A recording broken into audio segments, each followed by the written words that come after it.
Hello বন্ধুরা, রুন king থর এবং লুসিফার মর্নিং স্টার দুই মহাবিশ্বের দুই অপ্রতিরোধ্য সত্তা, একজন নর্স গড আর একজন দেবদূত থেকে শয়তান। আজকের ভিডিওতে বিশ্লেষণ করব তাদের ক্ষমতা, ইতিহাস, যুদ্ধের ধাপ এবং কে হতে পারে এই সর্বশেষ মহাযুদ্ধের বিজয়ী।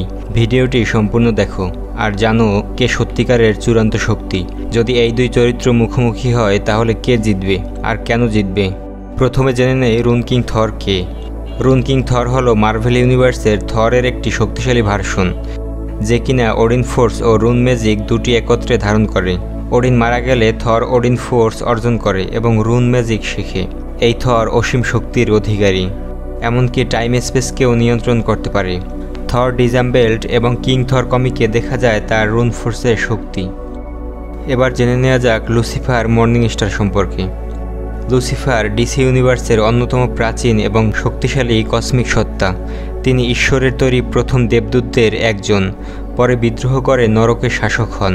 তিনি দ্য প্রেজেন্সের সন্তান এবং প্রায় একই লেভেলের বিং। বাস্তবতা তৈরি ও ধ্বংস করতে পারে শুধুমাত্র তার ইচ্ছাশক্তি দিয়ে।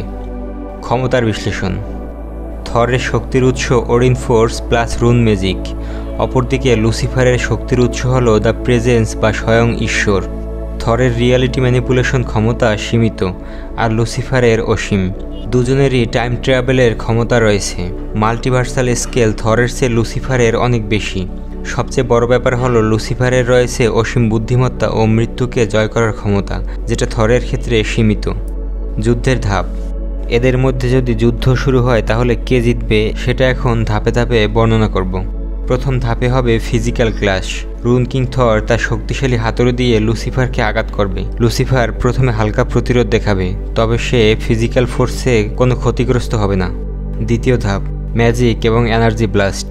এরপর থর ওডিন ফোর্স এবং রুন ম্যাজিক একত্রে ব্যবহার করবে, কিন্তু লুসিফার শুধু একটি আঙ্গুলের ইশারার মাধ্যমে থরের ম্যাজিককে ব্যাকফায়ার করে দিবে।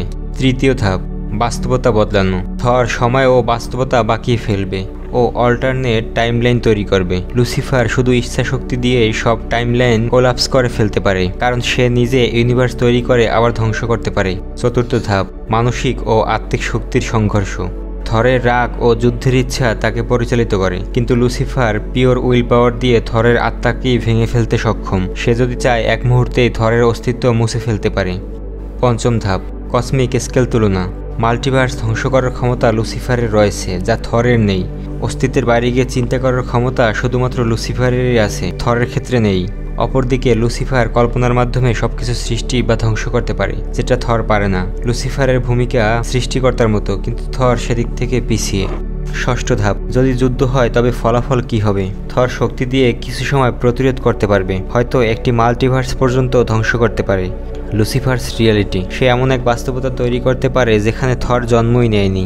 সে নিজের ইচ্ছা দিয়ে থরকে মুছে দিতে পারে। তাই সব দিক বিশ্লেষণ করে বোঝা যায় লুসিফার মর্নিং স্টার এই যুদ্ধে বিজয়ী হবে কোনো কঠিন প্রতিরোধ ছাড়াই। কারণ থরের শক্তি বিশাল হলেও লুসিফার হলো সেই স্তরের সত্তা যার অস্তিত্ব মার্ভেলের কোনো গডের সাথে তুলনীয় নয়। লুসিফার তাদের সবার উপরের সত্তা।